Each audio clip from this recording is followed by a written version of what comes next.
eza ekolia biso temps mulai na pré traversé oyo tokobanda kolobela makambo oyo na malembe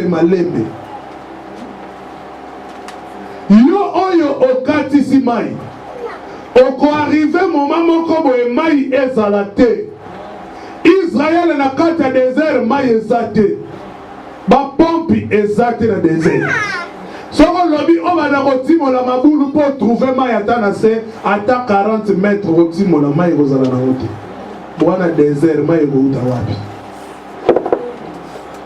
Le désert c'est la souffrance. Désert eza passe ekoya mpe koarrive na kati ya désert obela maladi parce que eza désert mopepe ya désert bako basi bamona désert so ezosouffle yaka yango moko te tala bato batambolaka na badésert okomona bango bilongi na bango bakangaka bilamba na ndelo po poussière oyo ezalaka na désert ata osalaka itche te okotiaka mojour wana o poussière yo elobelaka eloko te po outa na afrique moto mwinda akufaka na microbe te ya désert te mbebo ekokauka yo parce que moi ezalaka na désert eza moi moko compliqué na viva na Vinduk passage kaka ya Vinduk mpona kolukaka makambo nasa nazalaki deja nzambe amemi biso bamboka ebele nakoma na Vinduk moi soki ebimi na moi ebimi parce que Vinduk eza na Namibie eza désert moi nango soki ebimi okosentir moi ndenge eswaka te na nzoto moi ebimi ozoyoka posono nzoto lokola mai ezokule mais moi eza makasi e moi yango wana yango nde moto esalaka ke poso mutu eyinda makasi ntango oza na kati ya nani e mai osentir mai lokola ezokule moi ekendaka nango atati 21h moi eza nango kaka mais ntango ekokoma ere bokokende kolala mulunge ya ndenge wana ya kosakana te tout comme soki jour wana eyeli bino malili ya ndenge wana ya dimension mosusu mais yeba yango ntango ozolamuka na ntongo surtout mpo na biso neti bato ya sika bato baleki nzela ntango ozolamuka na ntongo makila ezokule bino na zolo okomprendre phénomène yango te eza nini mais makila ezobima na zolo obeli te eloko moko te makila ezobima na zolo soki ebimi yo na zolo te na ntongo ntango okokende kobrose ntango ozobrose ozobimisa kracha makila premier jour namona makambo wana naye nalelanga bina nzambe mutukutu na akomi na destination tolingo bomele deja awa nakatiene nakufa nakonabela mpe cigarette te oyo kosalaka bapumo ebebi deja va mais nakomi obimisa makila na zolo makila na kracha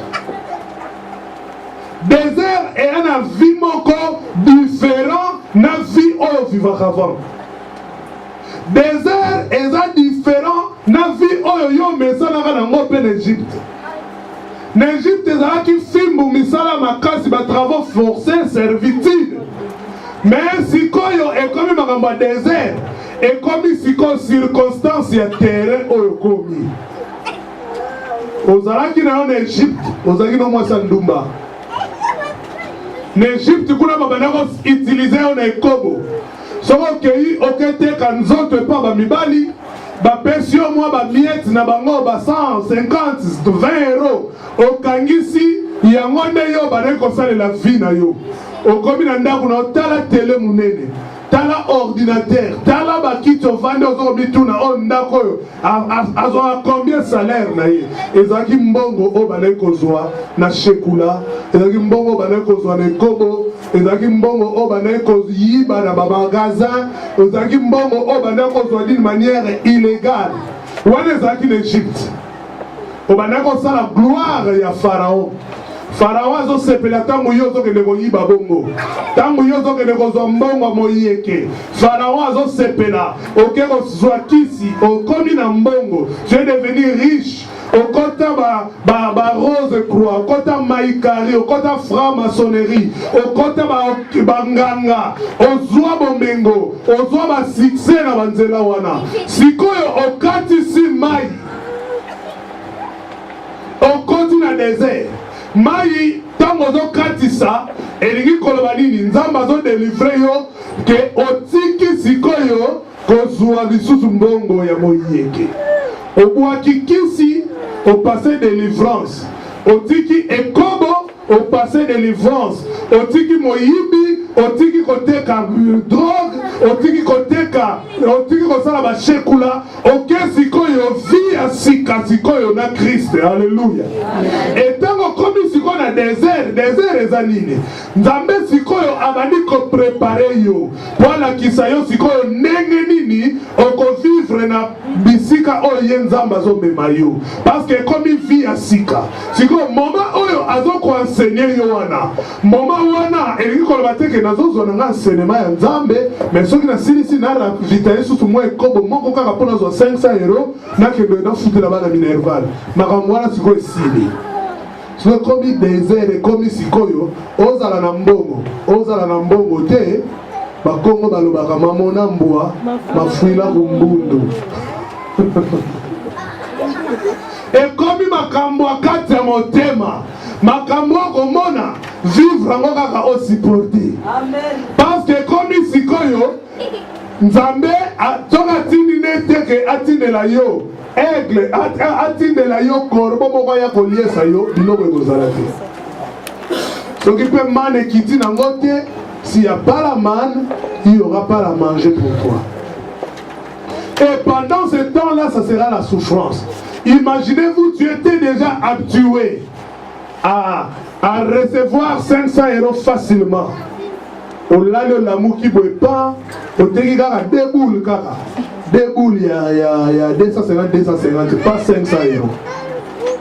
On a eu la facilité au latisi batubilo comme abe, bakende bakati sa frontière, soka bakati si kaka ba mbongo ekoti.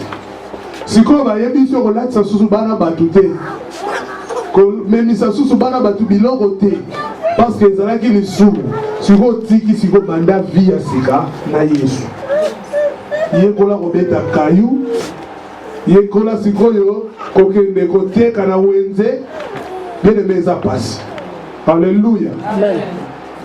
Eza passe. Mais Nzambe alingi ke malamu o souffrir bongo. Comme ça tango sikoyo okokota na bisika oyo okozula mbongo sikoyo ya voie normale. Tala na oyo bisayo na vivre na Hollande. Mboka oyo eza permis pour na makambo ba drogue ba biloko wana nyonso. Kuna eza permis. Epekisa mite. Mais now, ils sont à vivre kuna. Na mona batou, les gens qui vendaient la drogue. J'ai vu les gens qui faisaient des faux chèques. Et ces gens-là, qu'est-ce qu'ils vivaient? Comment ils vivaient? Après avoir recevoir l'argent, ils vont utiliser l'argent à la folie. Parce qu'ils n'ont pas souffert pour recevoir cet argent-là. Azongo na bo pete nyonso akoki kolia 500 € la journée moko akoki ça 1000 €, 2000 € la journée moko parce qu'il sait que demain je vais encore recevoir. Mais pour moi qui travaille, si je reçois mes 500 €, bien aimé, je vais gérer les 500 € que j'ai reçus. Je vais gérer, je vais veiller sur cet argent-là afin que je fasse des dépenses normales et je vais vivre paisiblement. Alléluia. Amen. Mais laisse-moi te dire, ces gens-là qui vendent la drogue, ces gens-là, après avoir vendu la drogue, ils mènent une vie compliquée, une vie difficile. Ils vivent dans la peur. Azobanga, parce que ceux qui police a yé le loma, boloko, a yé bita robeta mboula boni. Bazo vivre na difficulté, bazo banga, kotambola na ya zobanga, akosomba ne bilamba ya cher, akomela na ye, yango na komona bango mingi bazala pe bato bilangwa, na langwa ta ko langwa pota na ko lala, na bosa na mo mama kamboana. Mais siko ba yebi so siko tika milangwa, vanda sikoyo normal. Biloko bandako pesa yo plaisir, bandako mona ngo siko eza suna tina te.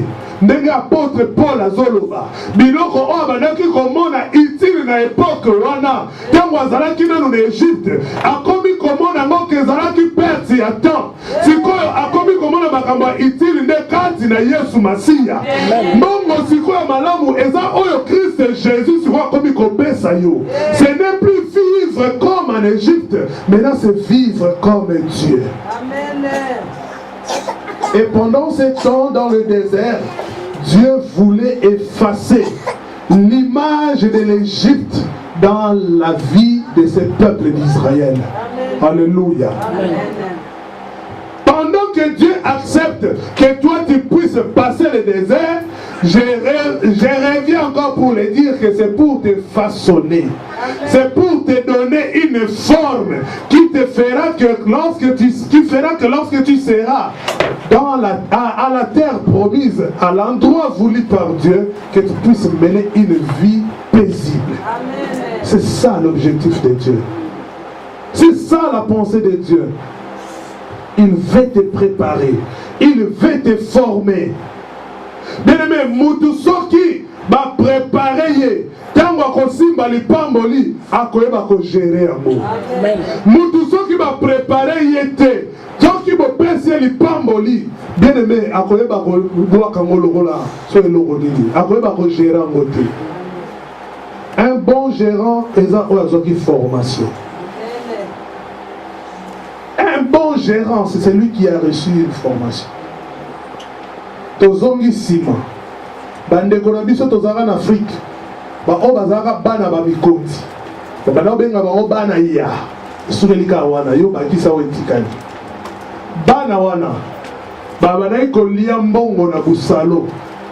Baba na ko sakanela mbongo parce que yebi passe na ngote. Ayebi souffrance te tozape na batu o pe baza bana ya. O baza pe ana sala. Bazali bayebi pe makambo na zoloba baba neko utiliser mbongo na position nyonso parce que ayebi ne passe na mote ayebi que lelo so na salele ngo lobi na ozona nga lisusu na senga papa j'ai besoin de $100 $100 oyo azo senga pour na sortie na yemo ko boza na so $300 asengi pa papa ba mususu bazo zela $100 wana pour baba na fond ya commerce. Bamususu bazozela $100 wana po esala honneur ya famille baana mwa mutu na bango azalaka na $100 mais ye azoluka $100 wana juste pour asala n'importe quoi et puis c'est tout. Mais lelo oyo nde tozoloba boye bana wana histoire na bango esila baye koyekola vie ya poto ntango bakoma na poto awa ebande la vie bango bato basouffraka plus que biso. Alléluia. Bango va souffrir plus que biso. Pourquoi va souffrir? Aïe kolaka kozwa facilement. Ali akambala moko. Si vous avez commis azozwana na pasi et puis koli azokokana ko gérer. Ko gérer. Mais biso, bien aimé, si tu me donnais 50 € avant que je commence, je vous dis les choses qui sont vraies. Je vous dis des choses qui sont vraies. Moi, je parle de moi. Si je reçois 50 €, avant que je commence à utiliser ces 50 €, je vais demander d'abord à ma femme quels sont les programmes que nous avons. Je vous dis des choses qui sont vraies. 50 €. Pourquoi je vais faire ça? Parce que je sais que nous recevons difficilement. Comme nous avons reçu ceci, il faut qu'on gère bien pour savoir qu'est-ce qui manque à la maison. Mais pour quelqu'un qui reçoit l'argent facilement, il reçoit 100 €, il n'a même pas pensé. Il va prendre, déjà calcul à liboso kakana betala moi quasiment ene déjà nanda. Mikolo avant lala, moi vie nous faisons. Avant lia un peu de vin. Donc abalina ka kozobilo ko moko o ezana ko kaka ya lo yenge. Parce que il y a bon monsieur zoya na lobby. Alléluia. Amen. Un bon gérant, c'est celui qui passe par le désert. Dieu veut nous faire passer par le désert pour que nous puissions palpiller, pour que nous puissions gérer mieux ce qu'il va nous donner. Et pendant l'étape du désert, c'est là où nous venons de lire dans le livre de Nombres, chapitre 14. Là-bas, on nous a dit que le peuple commençait maintenant à se lamenter. Le peuple a vu la souffrance. Ils ont eu peur. Pourquoi ils ont eu peur? Nzambe alobi na bango na okota bino na Kana. Mais avant bokota, botinda ba espion. Bakene nanu déjà ko expionner mboka. Batala mboka ngo est-ce que eza ndenge nini ndenge bokotela bota stratégie vie eza kuna na mboka eza ndenge nini. Batindi 12 espions, 12. Bakomi kuna les 12 espions bakei bamoni penza bafuwi. Oh Nzambe alakaki. Que ba raisin penza ba membe étape par raisin. Étape mobimba do tamba memi raisin tala raisin lelo ekosa. Attends ba tiango fumé raisin kosa. Raisin oyo ba buka ka bien aimé so zalaka wana. Ongakolo ba penza o Nzambe mutapesa. Alléluia. Raisin ya solo. Yango wana penza o ezalaki kuna na Kana. Babuki betape wana baye nango. Bakomi liboso ya bana na Israël, liboso Moïse. Tala, to uti mboka mo. Makambo eza Nzambe alobaki, yango penza to vivre. Alléluia. Oyo Nzambe alobaki, yango penza to vivre. Eza penza bongo. Dans ce pays-là, c'est vraiment un beau et un vaste pays. C'est vraiment un pays où coule le lait et le miel. Regardez les fruits que nous avons amenés. N'habitez sur ma mémoire malala. N'habitez sur ma mémoire na avocat. Avocat le rôle à pototer le rôle à pédant Afrique wana. Tala musuni. Avocat pédant zoliango olobi pédant que na posa mateka te. Nindele va commencer à mateka pas va comparer mon avocat. Avocat. Ba yena ba fruit o pédant ya solo ya mboka wana on Nzambe lobi. Bien aimé makambo za nango besoin wana. O ya solo wana. Eza pédant na mboka wana on Nzambe lobi. Amen. Eza pédant na mboka wana on Nzambe zo me mabiso. Mais si quoi le problème est les anini. 10 personnes parmi les 12 bah il y a un faux message. Après avoir collaboré balbis mais quand il a moko kuna to uti to kuna na magia ba fils Yanak baza kuna bazo mesurer ba 2 mètres ba plus de 2 mètres nenge to moneli bango kimbinga na bango yoka détail bazo pesa nenge to moneli kimbinga na bango Tomi tali biso par rapport na bango Tomi moni ke toza lokola ma banki. Bien aimé, les banques na mutu ozo tout déjà plafond awa. Ngana mesurera 1m80. 1m82. Sikoyo ba lobi bana ba besoin mesurer 2 mètres et demi. Bana wana ndenge to moni li peuple wana ne baza. Baza peuple moko balia quand même batu na bango moko ya mboka ndenge tomoneli kimbinga na bango biso tokobima lokola bamabanki donc soki tosazarde tokende tina mboka wana ekoyindela biso tokokoka kobima bongo ete bien-aimé discours oyo 10 personnes basala ekotisi kolela na Israël. Alléluia. Amen. Katinaka ya hébreu matange koti. Pourquoi Nzambe? Pourquoi makambo tangi na Nombre 14? Pourquoi l'Éternel Dieu nous amène dans ce pays où nous allons mourir, nous et nos femmes?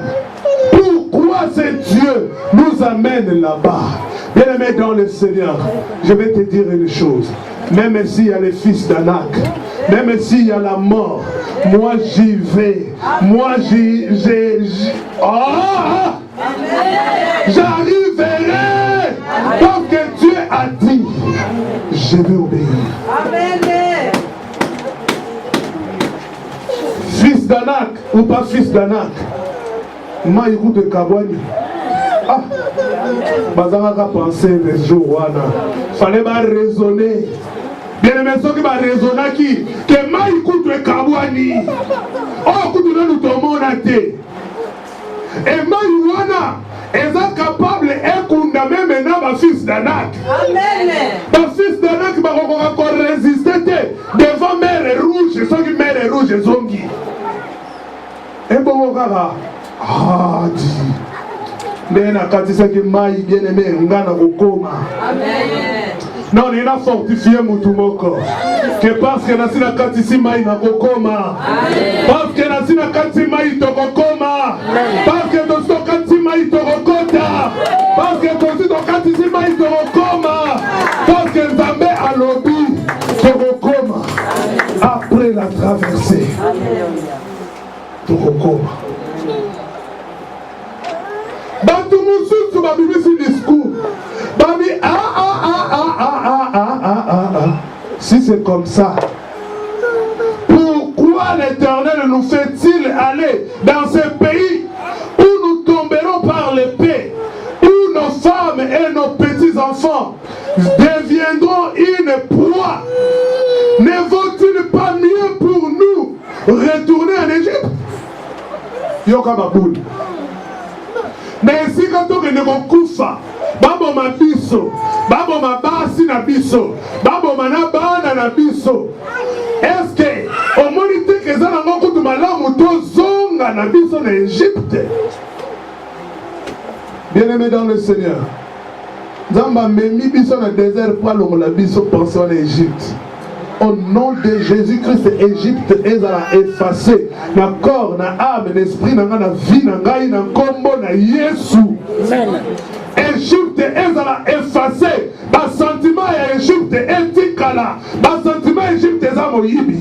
Bas sentiment Égypte est kobo. Bas sentiment Égypte est adultère. Bas sentiment Égypte est lukuta. Bas sentiment Égypte est orgueil. Bas sentiment Égypte est servitude. Bas sentiment Égypte, bas douleur, ou à l'année de vivant qui est Égypte. Et l'homme n'a pas vu la mission. Amen. Objectif, nous avons mis la mission dans le désert. Amen. Amen. Par sentiment, bien aimé. Lorsque tous ces sentiments, nous allons nous séparer de tous ces sentiments de l'Égypte. Que vous avez un sentiment mon corps. Oh, Nzambe azotia.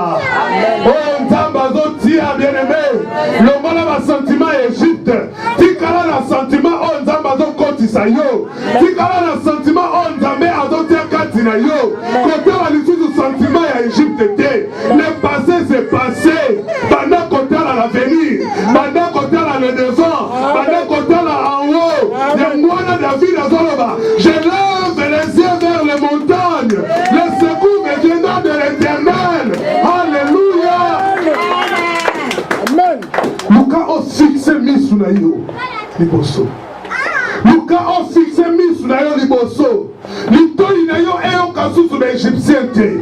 L'itoi na yo e mandako yoka l'Éternel est Dieu. L'itoi na yo ezala instrument o Nzambe ako utiliser maintenant pour abanda ko communiquer message na yo. Oh Jésus, aide-nous Seigneur Dieu à supporter ces déserts. Parce que tu veux nous amener dans un pays où coule le lait et le miel.